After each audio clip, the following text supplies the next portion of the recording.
ነገር ፈጥረን ኢትዮጵያ ውስጥ ብጥብጥ በመፍጠራችን የኢትዮጵያን ሀገራዊ ጥቅም አሳጥተናል። ያሰብን የባህር ጥያቄ እንዳይገፋ አድርገናል፣ እንዲቀር ሁሉ አድርገናል። ይሄ ድል ነው። ኢትዮጵያ ውስጥ ያሉ የታቀዱ መልካም ስራዎችን ማንደፋረስና እንዳይሰሩ ማደናቀፍ ህዋት፣ ሻቢያ ኦር ፋኖ ሸኔ የሚለው ጥምዶ ላይ ያሉ ሰዎች የተፈጠርንበት ዓላማ ስለሆነ በእርሱ ደስ ይለናል የሚል ሪፖርት ያቀርባል። ዛሬ ኢትዮጵያን ማደናቀፍ እንደ መጀመሪያም እንደ መጨረሻም ስኬት የኢትዮጵያን ሀገራዊ ጥቅም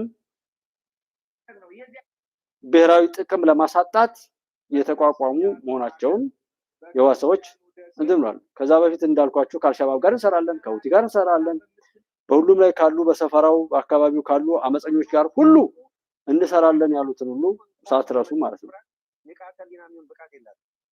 በታሪክ አጋጣሚ ሞንጆሪኖ እቁብ እንኳን የመምራት ንቃተ ህሊናም ብቃት የላትም።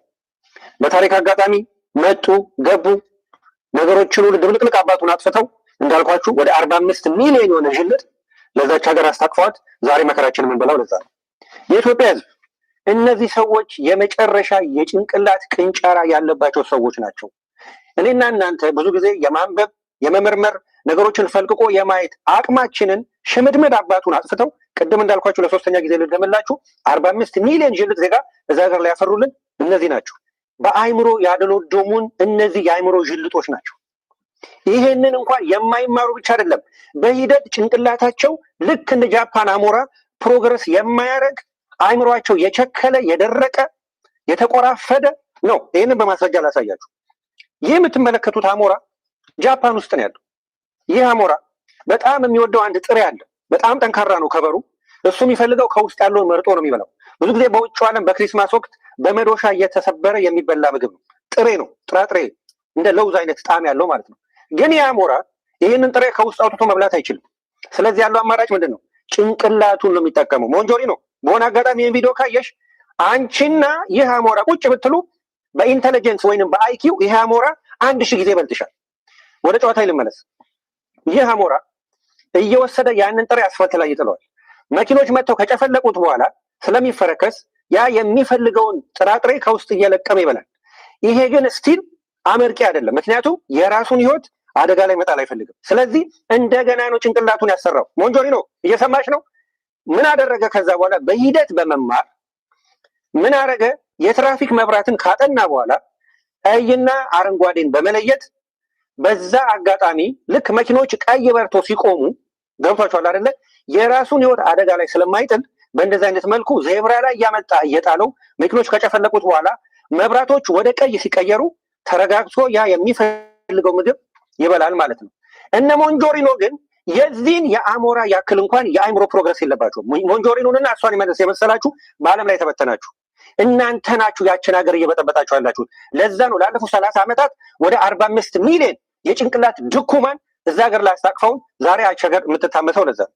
ስለዚህ ሞንጆሪኖ አንቺ ለዚህ ዘመን ለዚህ አስተሳሰብ አትመጥኝም። አይደለም ሀገር ልትመሪ የዚህን የአሞራ ያንክል እንኳን ንቃተ ህሊና የለሽም እና እባክሽ አርፈሽ ተቀመጪ። በሆነ አጋጣሚ የቪዲዮ አንቺ ጆሮ ከገባ አታስፈልጊም። አይደለም ሀገር እቁብ አትመሪም። የዚህን የአሞራ ያክል እንኳን ንቃተ ህሊና የለሽም። ሞንጆሪኖ እቁብ እንኳን የመምራት እኔ ብዙ ሰው የማመጣቸውን ከራሴ ባሻገር እንደው ራስ ከመናገር ሌሎች የተናገሩትን አምኖ ከኛ ጋር ሊሄድ የሚችል ያስረዱልናል የሚለው ነገር የምናመጣው እንደዛ ነበር። እናስተውል። እንደው በምንም አይነት መልኩ ይሁን እባካችሁ ቅድም በሃይማኖት ቦታ ላይ ያሉ ሰዎችን አምነን ለመገዳደል መጣደፍ አያስፈልግም ብዬ እንደተናገርኩት አሁንም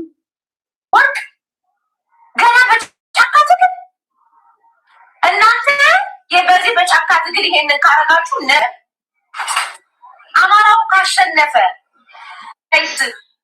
ውጭ ሀገር ያስቀምጣሉ 8 ኪሎ ወርቅ ገና በጫካ። እናንተ በዚህ በጫካ ትግል ይሄንን ካረጋችሁ ነገ አማራው ካሸነፈ እና ስልጣን ላይ ከወጣችሁ እመቤቴን ነው የምላችሁ ያንን ህዝብ ከኦሮምማው አማራ ብሎ ከሚገለው ወያኔ አማራ ብሎ ከሚገለው በላይ የምትገሉት እናንተ ናችሁ። እስካሁንም ገላችሁታል። ሁሉንም የምትገሉት እናንተ ናችሁ።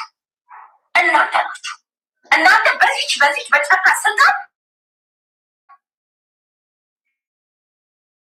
ይህን ያህል ገንዘብ ውጭ ሀገር ካስቀመጣችሁ አላችሁ እኮ ብዙ ብቻ ሀገር በደንብ እቋታላችሁ እንዳላችሁ ግን ማለት ነው። እናንተ በዚህ ከቀጠላችሁ እውነቴን ነው አርበኛ ዘመነ ካሴ ቀጭን የሆነ ውሳኔ ወስነ የቴዎድሮስን እዝ በተወሰነው አማካኝነት የጦር መሪ ተሾሟል በተወሰነው አማካኝነት በሙሉ አስተካክለ የማታወጣው ከሆነ እኔ እውነቱን ልንገርህ፣ በቀጣይ ወደ አንተ ነው የምዞረው። አርበኛ ዘመነ ካሴ በቀጣይ አላማ ምን እንደሆነ ማወቅ እፈልጋለሁ። ህዝቡ የጎጃምስ የሁሉ ዋጋ በድሮን እየተጨፈጨፈ ደጋዳሞት ስንት ዘመን ሙሉ ህዝባችን እየረገፈ ምስኪኑ እየሞተ ያለበት ትግል ለምን ዶማ ህይወት የማሽ መሰር ቆርጧል? ለምን መጀመሪያ ምን ብለው አስጀምረው ነው አሁን ይሄን የሚመስል የመጠየቅ ሞራልስ አለ ወይ? ጠያቂነት ሳለ ምን ታመጣለህ? ምን ታመጫለሽ? በቃ መጀመሪያ አሳለፍ ወይ ማለት ይችላሉ። እነዚህ ፊት ላይ ያሉ ልጆች የታውቃለው ማን ተነስ ብሎሃል? እኔ አሰልፍ ያለው እኔ አሰልጥኜ አስተማርቻለሁ የትና የት ስለዚህ አያገባህም ብለው ማለት ይችላሉ። ምክንያቱም ስለሚችሉ ማንም ይጠይቃቸው ሲል ዘመነ የፋኖን ትግል የተላላኪ የፋኖን ትግል የአድራሽነት ሌላውን ተሸክሞ ቤተመንግስት አስገብቶ እሱ ወደ ጎሬው ተመልሶ የሚገባ ተመልሶ የባርነቱን ዘመን የሚጀምርበት እንዲህ አይነቱ ነገር አስተሳሰባቸውን አመለካከታቸውን በሚገባ የሚያሳይ ነው። ህወሓት አሁንም የአማራ ፈረስ እየፈለገ ተፈናጦ ወደ አዲስ አበባ የሚገባበትን ኃይል እያመቻቸ ነው። የተጠለፉ ሰዎችም አሉ፣ የፋኖ ትግል ደጋፊዎችም ጭምር ጉዳዩን እንዲሰፋ ሌሎች መሰስ ብለው እንዲገቡ እያደረጉ ነውና መሽኮርመሙ መብቃት አለበት። የፋኖን ትግል የተላላ እውነት ያርገው። ይሄንን አንተ ተናግረው ከሆነ እውነት ያርግልህ። አቶ ገዱ ወንድርጋቸው ዛን ጊዜ እስኪ ይሄንን እንስማ። እስኪ አቶ ገዱን ጋቸው ዛን ጊዜ ያለቀው ከሙልጌታ ወርቁ ቢሮ ሲሄድ ግን አቶ ገዱ አንደርጋቸው ጠበቁኝ። እዚያ እኔ የአማራ ክልል ርዕሰ መስተዳድር ነኝ፣ ገዱ አንደርጋቸው እባላለሁ አሉ። እናመሰግናለን ብለን ተዋወቅን። ከተዋወቅን በኋላ ቀጥታ ያንስሉን የወልቃይት ማንነት ወልቃይት ሄዳችሁ ጽሕፈት ቤት ለምን አትከፍቱም የሚል ነበር አቶ ገዱ ዛን ጊዜ በቀጥታ አይሰጡን ማለት። እኔ ደግሞ ቀጥታ ኮሚቴው ደነገጠ። ለመናገር የሄደ ከኔ ጋር ይሄን ኮሚቴ ከተማ የማን ነው አልኩት። የማን ነው? የወልቃይት ዋና ከተማ ነው። እኛ ህገ መንግስቱ እንኳን ጎንደር፣ ሱዳንም አዲስ አበባም ጽሕፈት ቤት ብንከፍት መብታችን ነው። እኛ ነፍጥ ይዘን አይደለም ማንነት የጠየቅነው፣ ህገ መንግስት ይዘን ነው የጠየቅነው። ለመብታችን ነው። ማንንም ከዚህ አያስነሳንም ብለን የሆነ ምሳሌ ሰጠኋቸው። በዚህ ኋላ አቶ ገዱ በጣም ገርሟቸው ብዙ ንግግር ሳይናገሩን በቃ በሉ ከተማው ጸጥታ ተባበሩ ጨርሰናል አሉ። እኔ አሁን ብነግርህ ያንን የመሰልኩላቸው ምሳሌ ትንሽ እሳቸውም የሚነካ ስለነበረ ለድርጊታቸውም እኛም መክሰስ የሚገባን የነበረ እኮ ለብአዴን ነበር። ብአዴን ግን ወልቃይትን ሽጣችሁታል፣ እንዴት እንደሸጣችሁ ባናቅም ግን ከእናንተ ጋር ብንካሰስ ምን ታደርጋለህ? እናንተ ህወሓት ነው የሚልካችሁ። እኛ ለዋናው ህወሓት በከሰስን ማገዝ ሲገባችሁ እንዴት ከጎንደር ነው ትሉናላችሁ? እኛ እኮ ህገወጥ ሆነን አይደለንም አቶ ገዱ። ለምንድን ነው ብዬ ሌላ ምሳሌ ስነግራቸው በጣም እሳቸውም እንደነገጡ በወቅቱ በልተውታሉ። በኋላ ወል ከተማውን ጸጥታ ጠብቁ ምናምን ብለው ፈቀዱ ማለት ነው። እኛም ጸጥታ መጠበቅ መብት ብቻ ሳይሆን ግዴታችን ነው ብለን ተለያየን። ዛን ጊዜ እንደምልህ አንዳንዱም እንደዚህ ይውጡ ይነሱ ይሄን የማን ተጽዕኖ ነው? የቲፒኤልኤፍ ተጽዕኖ ነበረ። በፌዴራል መንግስትም በነበረው ቦታ ይዞ ለአማራ ክልል ምን ያህል ለአመራሮችም ተጽዕኖ እያሳደረ እንደነበረ ህወሓት ይታወቃል ማለት ነው። እነሱን ተነስቶ እንድንወጣ ነበር የሚደረገው። ከዛ ተነስተን ማንም ያድነን እንደሌለ እኛ ዛን ጊዜ ከህዝቡ ውጭ ድርጅቱ ያድነናል ብለን ዛን ጊዜ እውነት ለመናገር እያሰብን አልነበረም። ምናምነው የመጀመሪያ እግዚአብሔር ነው፣ ሁለተኛ የአማራ የጎንደር ህዝብ ነው ብለን ነው ትግሉን ስንጀምር የነበረው። ካልሆነ ደግሞ ለእውነት ነው የተነሳ ነው ምንም ችግር የለም የሚል ሀሳብ ስለነበረ ያን አስበን ህወሓት እንኳን ደስተኛ ያለ መሆኑ ብናውቅም ግን እንዲህ ብሎ እዚህ ጋር ኮሎኔል ደመቀ የሚነግሩት አቶ ገዱ የወልቃይት አስመላሽ ኮሚቴ ጽሕፈት ቤት ጎንደር ላይ እንክፈት ስንል ለምን ወልቃይት አትከፍቱም ለምን እዚህ ትከፍታላችሁ ብሎ ከልክሎን ነበር ነው አትቀመጡም ብሎ ነበር። ትናንትና እንዳያችሁት እሱ ያንን ሁሉ ችግር ያንን ሁሉ መከራ የህወሓትን ነገር ለማስፈጸም ሲል በህዝብ ላይ ሲያደርስ ከቆየ በኋላ ትናንት እና ከትናንት በስቲያ ያወራው ነገር ሰምታችሁታል። እዚህ ጋር ኮሎኔሉ የሚነግረን እሱ ነው። እኮ ጎንደር እኮ የወልቃይት ዋና ከተማው ነው። ህወሓትን ከመክሰስ እናንተን መክሰስ ሲገባን እኛ ህወሓት ያው ይገዛችኋል ይቀጠቅጣችኋል ብለን ጀስት የእሱን ተጽዕኖ ተሸክማችኋል ብለን እሱ ላይ ስንል እናንተ ማገዛችሁ መተባበር ሲገባ ጭራሽ ለምን እዚህ ቢሮ ትከፍታላችሁ ብላችሁ ማለታችሁ ብለን ያው በምሳሌ በጣም ደንግጦ እሺ በሉ ብሎን ሄደ ይላል። እንዲህ አይነት ተጽዕኖ ያደርግ የነበረው ሰውዬ እና በሁሉም ተሞክሮ የወደቀው ሰውዬ ለህዝብ አዛኝ ለአማራ ህዝብ ተቆርቋሪ ነኝ ብሎ ሲመጣ አለማፈሩን ትኩረት እንዲሰጡ ነው ይህንን ወደዚህ ያመጣሁት። ይህንን ስርዓት የማስወገድ ጉዳይ የትግራይ ህዝብ እና የትግራይ ወጣት ሸክም ብቻ አድርጎ ማስቀመጥ ደግሞ እኔ አልቀበልም። ለምን በላይ እንደምታውቀው ኢትዮጵያውያን በኢህአዴግ ጊዜ ኢህአዴጎች ህወሓቶች ባጭሩ ልንገርህ በፈጠሩት ህገ መንግስትና የፌዴራል ስርዓት የትግራይ ህዝብ ድርሻ 6% ነው። ለምሳሌ የተወካዮች ምክር ቤት ነው አሉ ካለው 547 ነው ምናምን ወንበር 38 ነው የትግራይ። በፌዴሬሽን ምክር ቤትም ተመሳሳይ በሚኒስትሮች ካቢኔ 2 ወይም 1 ነው ትግራይ የነበረው። እነዚህን ስታይ እኛ በዚህ በአገሪቱ በእነዚህ የስልጣን እርከኖችም በህዝብ ብዛትም 6% ከሆነ ድርሻችን ስርዓቱ ማስወገድም ሆነ ያለበት ድርሻችን 6% ነው። በቃ ከድርሻችን ውጪ ለምን ሀገር ለምን ይሄ በህወሓት ጊዜ የተደረገው ድሮ ደርግ የአንበሳ ድርሻ ምናምን እሱ ተረተረት በቃ እንርሳው። እሱ ለሚሊየም ነው የሚሆነው። ካሁን በኋላ እሱ መድገም አይቻልም። ይሄ እስከ ደብረ ብርሃን የአንበሳ ድርሻ ደብረ ብርሃን ደርሳ አዲስ አበባ ገባ ስትል ወደ ስልጣን ስትጠጋ 6% የሚባል አሰራር አይሰራም። 6% ከሆነ በሁሉም ነገር ላይ ድርሻችን 6% ነው መሆን ያለበት። ሀገር አፍራሽ ሀገር መበጥበጥ 6% ገልብጦ ማሰብም የለበትም። ሁሉም በድርሻው ግዴታውን መወጣት መብቱን ማግኘት አለበት የሚል አይነት ነው የአሉላ ንግግር ማለት ነው።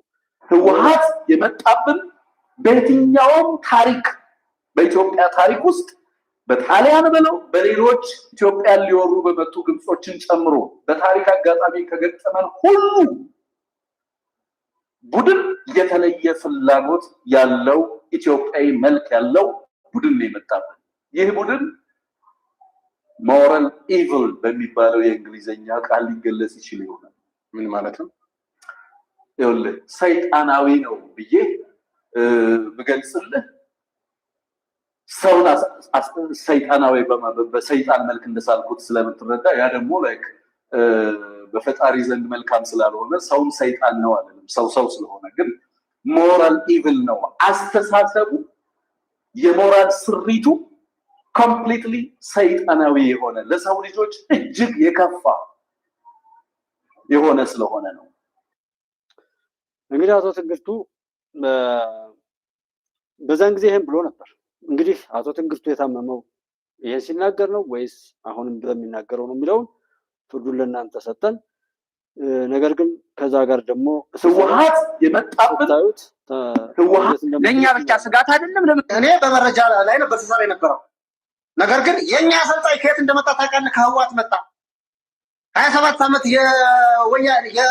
የኢህአዴግ ደህንነት የነበረ ጀግና ነው። ከሱ ትምህርት ውሰዱ ተባልን እና ያን ስርዓት መልሰን ለማምጣት ከሆነኛ ምን አታገልን? ተመልሶ ኢህአዴግን ህወሓት 27 ዓመቱን ጉድ ለማምጣት ከሆነኛ ለምን እንታገላለን? አዳምጡ ጋይስ፣ ከትግሬ ወጣን ምክንያት ነው። አዳምጡ። ዘመነ ካሴ ምን አይነት ባንዳ ሰው እንደሆነ ይርከተል ካተል ይሄ ሲነገር ነው እዚህ የሚለፈልፉ ሌላ ነገር የለውም። እኛ አማራ ብለን ወጣን፣ ኢትዮጵያን ተስፋ አድርገን ወጣን። አማራ ተበደለ፣ አማራ ተሳደደ፣ አማራ ተፈናቀለ ብለን ወጣን። ትግል የጀመረ ግን እንደምታውቀው ትናንትና ዘመነ ካሴ አንድ ታጣፊ ክላሽ ይዞ ብድግ አድርጎ በዚህ ትግል ነው የጀመርኩት፣ በዚህ ትግል ነው ድሽቃና ሞርተር የሰበሰቡት እያለ የሚያስፈው ውሸት ነው። ትግሉ መቼ እንደተጀመረ ታውቃለህ። እናንተም ስትገረፉ እኮ የአማራን ትግል ጀምራችኋል እኮ። እናንተ ስትፈናቀሉ እኮ የአማራን ትግል ጀምራችሁታል እንዴ። 2008 ባህር ዳር ላይ የሞቱት ወንድሞቻችን ለአማራ እየታገሉ ነው የሞቱ። ዘመነ ግን ትግሉን ጀመርኩት የሚለው አሳምነው ጀነራል አሳምነው ጽጌ በሰጠው ታጣፊ ክላሽ ያችን እያሳየ ነው።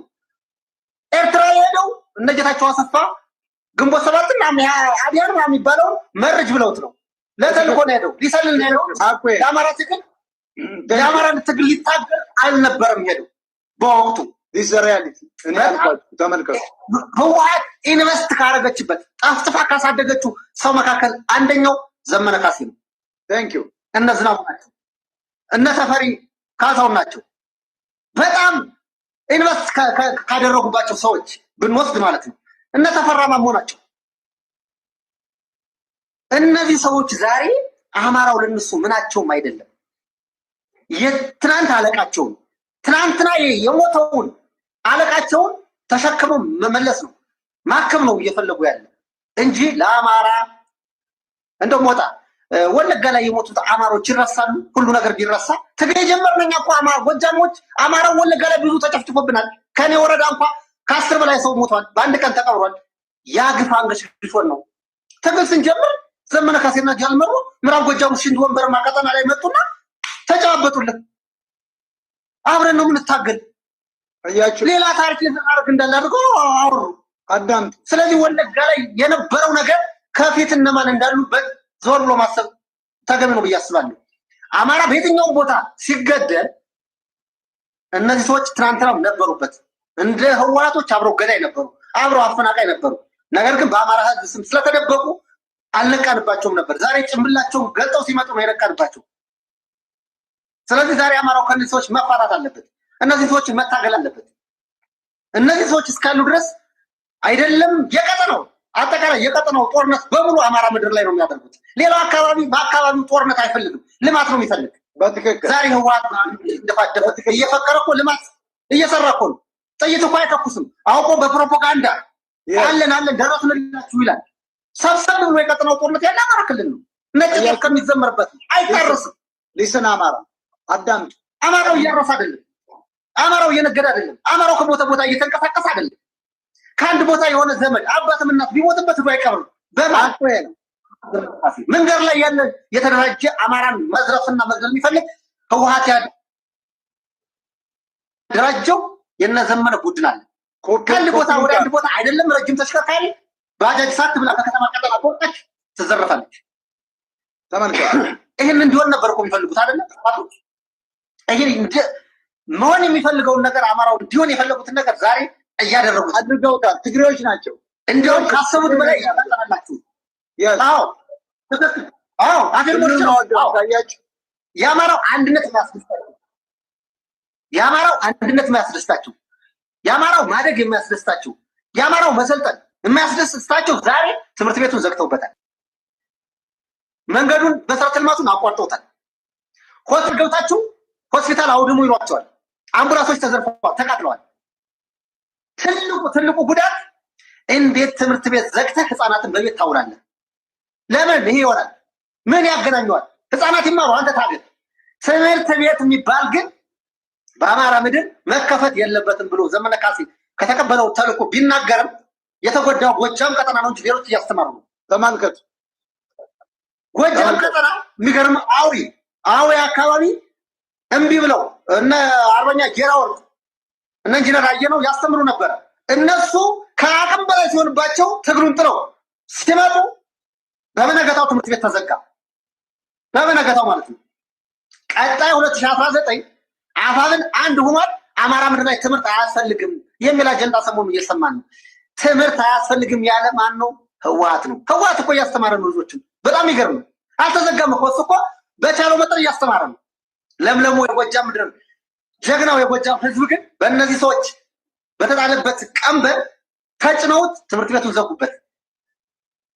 የ9ኛ ክፍል የ8ኛ ክፍል ተማሪዎች እኮ ዛሬ ወልደዋል። ያስወለዳቸውን የማያውቁ የሚያምቁ ያበጠረ ወፈር እየሄደ እየተረባረበባቸው እየደፈራቸው ነፍሰ ጡር ሆነው ወልደው ተቀምጠዋል። መማር የነበረባቸው ከዚህ በላይ አማራን በምን ትበቀለዋለህ? በምንም አትበቀለውም። አርሶ አደር ዛሬ ዘር ነው፣ አረም ነው፣ እየታሰረ ነው፣ እየተገረፈ ነው። ቪዲዮዎችን እልክልሃለሁ። የሚሰማ ነው ይሰማ። በቆሎ እየበላ ወይም ገብስ የሚበላ አካባቢ ነጭ ጤፍ ካላመጣ ተብሎ ታስሯል፣ ተገርፏል። በዘር ወቅት በስራ ወቅት ይሄ ራሱ የነበረ ልጅ ነው። እንግዲህ አንዳንዶች መጀመሪያ ላይ አጨብጭበው ነገሩን ከለኮሱ በኋላ አሁን ሞጣም ኮሪያች ቤትም ሆነ ሌሎቹ ያን ነገር ካያዙ በኋላ የመጡ አይነት ናቸው። እነዚህ ይሄ ልጅ ግን እዛ ቦታ ላይ ማብሮ ከገባ በኋላ መውጫ አጥቶ ራሱ እንዳይገሉት ብዙ ሚስጥሮችን የነገረን ቄሱ አግቱኝ ብሎ 800 ሺህ ብር ለፋኖ ከሰበካ ጉባኤ አውጥቼ እሰጣችኋለሁ አግቱኝ ብሎ ራሱ ታግቶ እንዳረገ ንዋየ ቅድሳትን ጽላቱን ሁሉ አውጥተው ሊሸጡ ሲሉ እንደተያዙ የአምርኮኛ የሸጡበትና ብዙ በጎጃም አካባቢ ላይ በተለይ የሚሰሩ ማንኛውም ነገሮች የገለጸልን ልጅ ነው። ይሄ ልጅ እንሰማለን ወይ ግን እንሰማለን። በተለይ አማራ ነኝ ብሎ የሚወናቀርን ነው ጥላት እንዳልኳችሁ ነው። ጥላት እየተናገረ ነው። ግን አማራ ነኝ ብሎ የሚወናቀር የእናት አባቱ ባጭር ያስቀር ተብሎ ባጭር የቀረ በየሄደበት ዝም ብሎ ብርጭቆ እየሰበረ ሲወራጭ የሚውላል አጋንንት የሰፈረበት ምንም ስኬት የራቀው በቃ ብሶቱን የሆነ ነገር ሰበብ እየፈለገ ብጥብጥ ብቻ የሚደግፍ መረዳዳት፣ መተጋገዝ፣ አብሮ መሆንን የማይወድ እሱን ነው ልጁ እየተናገረ ያለው። እና ታቀሩ የሚሰራውን ነገር እንትን ብሏል። ይሄንን ዘመነ ካሴ አንዱ እንትን ካለው እንዳነራሳ ሰው ብዙ እንትን ባይለው ነው አባባ ደህና ነህ ናናችሁ ወልደ ገብርኤል ነኝ ማለት ደህና ነህ ስለኔ አባቴ የኔ ጫፈን ነው መጥቶ ፈለኝ አባ የኔ ጫፈን ነው መጥቶ ፈለኝ ሌላ አጥሪ በከረ ያየው እንዴት እኔ ብራካለሁ በስልጣን ነው የበለጠ ነው መጥተል አለብን ብሎ ዘመረ አይልኮ አስወረበኝ አስበልኝ አባቴ ቆለት ያዙልኝ። አሁን እንዴት ድመጣብህ ነው የሚጫፋ ነው መጥቶ በለኝ ሄደህ ለመከላከያ ጋር ካልሆንክ እኛን ገላለን ብለው መጥቶ ወረሩት። አሁን እየደወሉ ወደ መከላከያ ካልገባክ እዚህ ላይ ነው የሚለው የሚጫፋ ነው እኮ ነው። ከጥላት ጋር ዛሬ ይስማላ ገጥመን አርፈደን አሁን እነሱ መጥተው በኩን በጭንባ አድርጎ አንድ ክፍለ ጦር መጥቶ በለኝ ወረረኝ አባቴ። አሁን ለዝሬና አንተ ያለ እኔ ቁንዝላ ነኝ ያለው አባቴ ወደ ቁንዝላ ተከታን ያለው ቦታ ይዤ ቦታ ይዘው ቆይ ችግር የለውም። አሁን ይሄ እንግዲህ እንዳልከው አስጥሮ የገደሉት አንድ ኮሎኔል ጌታውን የሚባለውን እየየ ብሎ እንደዛ አስለቅሰው በሚያናድድም እንስማ ብለን ነው እንዴ ይታወቃል። ጥላት በቀላሉ መጥቶ አክሰስ የሚያደርገው ማንም መጥቶ የሚጨፍርበት በጣም የሚያሳፍር ሁኔታ እንጂ የሚደርሰው ነገር ላይ ሁሉ እንኳን ይሄ እንደሆነ ብሎ ችግሩን ከመናገርና ተቆርቋሪ መስሎም እኮ አይደለም ሰዎች እየተናገሩ ያሉት። አበጀ ነው ሰው መስደብ ነው። ከሌ ነው ጥላት ከሌ ነው ማን ጥላት እንደሆነ ህዝቡ በቀጥታ አይቶ በወሬ ሳይሆን በተግባር እኔ አንዱ አሁን ጥቅም ሲመጣ 2 ዓመት ይሆናል ፋዘር ከሞተ ልቅሶ አልሄድኩም ብዬ እኮ የራሴን የምናገረው እና በዚህ ጉዳይ ላይ ያላችሁ ሰዎችን እኔ አረሳውም ያደረሳችሁትን በደል አረሳም። በዚህ ጉዳይ ላይ የተሳተፉ የትኛውም ዓለም ጫፍ ላይ የሆኑ ይሄን ጉዳይ ደገፉና ምን ያሉትን እኔ እንኳን አረሳም። በፈጣሪም ይሁን በጸሎትም ይሁን በጉልበት ከእንደነዚህ አይነት ሰዎች ጋር ምንም አንለያይም እያልኩ ምለው ነገር አለ። እስኪ አንድ ደግሞ ይሄንን ትንግርቱን እስኪ ስሙት። እንግዲህ ቅድም ያለውን ሰምታችሁታል። አሁን ደግሞ የሚለው ከላይ ነባራዊ ሁኔታ ሳንተኒቱ ምትገመግመው ከዛ ወደ ራጅ ይመጣሉ። እስቲ አክቹአሊ የኔን እድል ትንግርቱን ውስጥ ትንግርቱ በኢትዮጵያ ያለውን ነባሪ ሁኔታ በደንብ እንትን ብሎታል። ብዙ ጥያቄዎች እየመጡ ያሉት በተለይ ከአማራ ክልል ካለው ማህበረሰብ ውጭ ያለው የሀገራችን ማህበረሰብ እንዲረዳ ምንድነው አማራ ክልል ውስጥ ወደ ትጥቅ አመጽ ያመራው? ምን ቢበሳ ነው? ምን ሊፈጠር ነው? ለምን ነው የፋኖ ትግል የተጀመረው? ምክንያቱ ምንድነው? what was the cause for the uprising? አሁን ደግሞ የክልሉ ሁኔታ of course ከሌላው የኢትዮጵያ ክልሎች ጋር የሚጋራው ብዙ ነገሮች አሉ። አሁን ያለው ሁኔታስ ምንድነው? ነባራዊ ሁኔታውስ ምንድነው የሚለው ከኔ ሰዓት ግማሽ ነው ወሰድና በተራራ ከዛ በኋላ እኔ ደግሞ የራሴን እናደርጋለሁ። አመሰግናለሁ ጆዋል ጀነሮሲቲ። የአማራን ሁኔታ በተመለከተ እንግዲህ በመሰረቱ ከባለፉት 60 ዓመታት የኢትዮጵያ ፖለቲካል ፕሮጀክት ከዛ ጋር ተያይዞ በጣም በርካታ ቅሬታዎች የነበሩ ቢሆንም በተለይ ከ1983 ጀምሮ ደግሞ አማራን እንደ ፖለቲካል ማህበረሰብ ኮምፕሊትሊ ቢትሬይ ያደረገ የፖለቲካል ፓክት ነው ኢትዮጵያ ውስጥ የነበረው ነው። ያለፉት 30 ፕላስ ይርስ ኢትዮጵያ ውስጥ ያለው የፖለቲካ ሁኔታ አማራን እንደ ፖለቲካል ሶሳይቲ የሚመለከት ያልነበረ፣ የአማራ ህዝብ የነበረው ሚና አንዳንድ ማህበረሰብ እንደ ካልቸራል ግሩፕ እንጂ እንደ ፖለቲካል ሶሳይቲ ወይንም የፖለቲካ ቡድን ይቆጠርና መብቶቹን ጥቅሙን ሊያረጋግጥ የሚችልባቸው አውዶች ያልነበሩ መሆኑን በትክክል እንመለከታለን። በነዛ ተደራራቢ ክህደቶች ውስጥ ወይንም ደግሞ ከኢትዮጵያ ዘመናዊ በተለይ በ1991 ከመጣው ፖለቲካል ፕሮጀክት እና ከዛ ውስጥ የአማራ ህዝብ ተሳትፎ የሌለበት አለመሆኑ የፈጠራቸው ከፍተኛ ተጽዕኖዎች በተለይ በስነ ልቦና ደረጃ እና በአማራ ማህበረሰብ ላይ በሚኖርባቸው በበርካታ የሀገሪቱ አካባቢዎች ላይ ይደርስበት የነበረው ጫና እንዳለ ሆኖ ባለፉት 8 ዓመታት ደግሞ የመጡ ቀውሶች በተለይም የአማራን ህዝብ በከፍተኛ ቀውስ ውስጥ እንዲገባ ያስቻሉ እንደሆኑ